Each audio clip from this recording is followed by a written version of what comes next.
De faire un topo sur l'économie, tant aujourd'hui les sujets sont complexes, difficiles à cerner et difficiles à résoudre.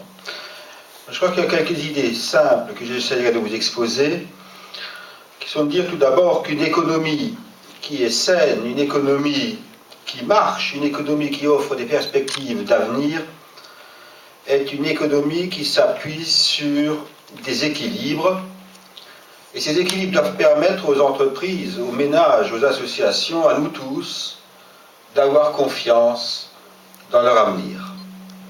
Sans équilibre et sans confiance, il n'y a pas de perspective. Nous sommes arrivés aujourd'hui à une situation où les équilibres fondamentaux ne sont plus respectés. Et l'ensemble des acteurs économiques n'a plus confiance. Des équilibres qui, au fil des années, ont été rompus.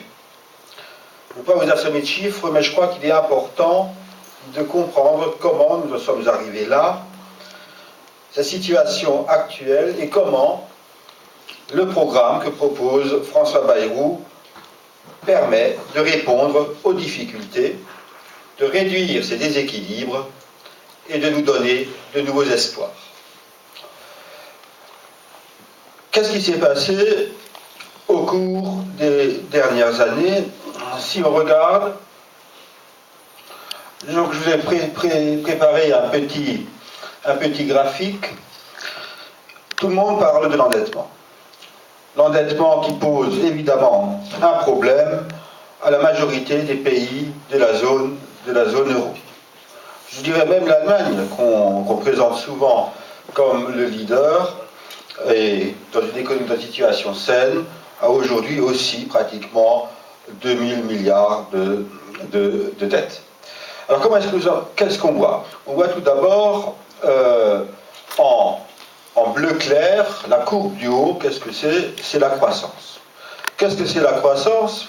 La croissance se mesure tout simplement par le PIB, c'est-à-dire par la valeur ajoutée, la richesse que crée une économie nationale.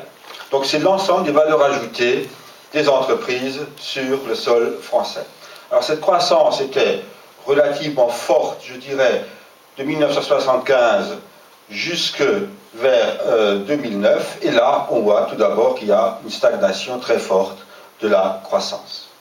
En même temps, qu'est-ce qu'on constate? On regarde la courbe verte, la courbe bleue en bas d'abord.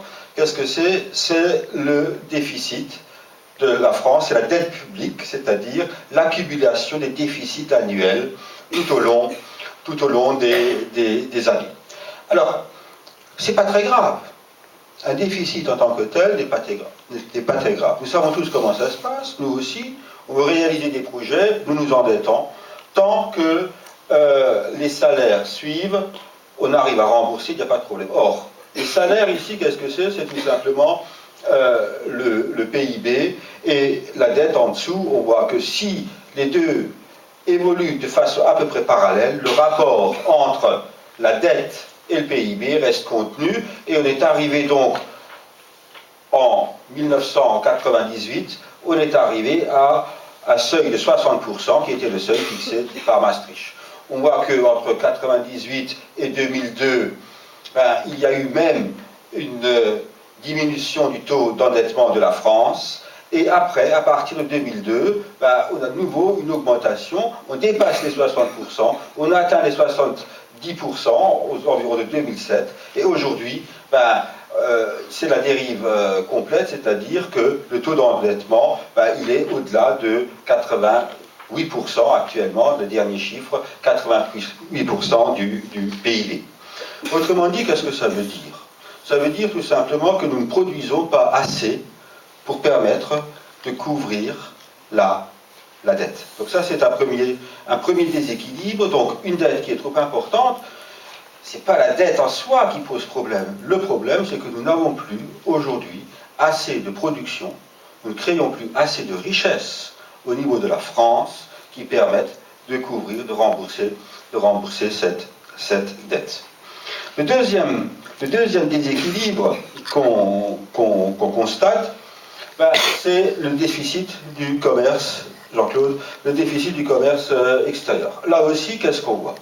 En gros, jusqu'en 2004, nous avions un équilibre du commerce extérieur. Donc, c'est la courbe du bas. Vous voyez, jusqu'en 2004, on est à peu près autour de zéro, un peu au-dessus, un peu en dessous. Et à partir de cette année, on voit que progressivement, le déficit commercial extérieur de la France va se creuser.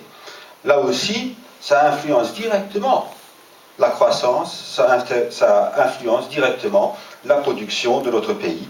Nous ne produisons plus assez en France, nous n'exportons pas assez. Alors, cette situation, c'est celle que connaît de manière beaucoup plus grave la Grèce.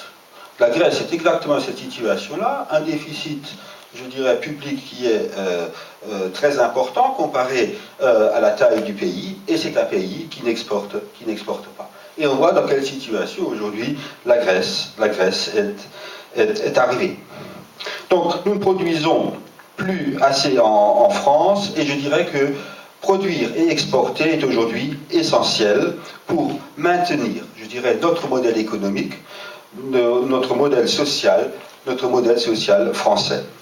Une caractéristique française qui nous handicape aujourd'hui, c'est quoi? C'est que je dirais toute l'économie, ou la plus grande partie de l'économie, est largement dominée par les grands groupes nationaux, et en particulier les grands groupes du CAC 40. A l'inverse, lorsqu'on regarde ce qui se passe en Allemagne, il y a aussi des grands groupes, mais il y a un tissu de PME et de PMI exportatrices qui est beaucoup plus important et qui permet à ce moment-là de contenir le déficit extérieur et qui permet la croissance intérieure.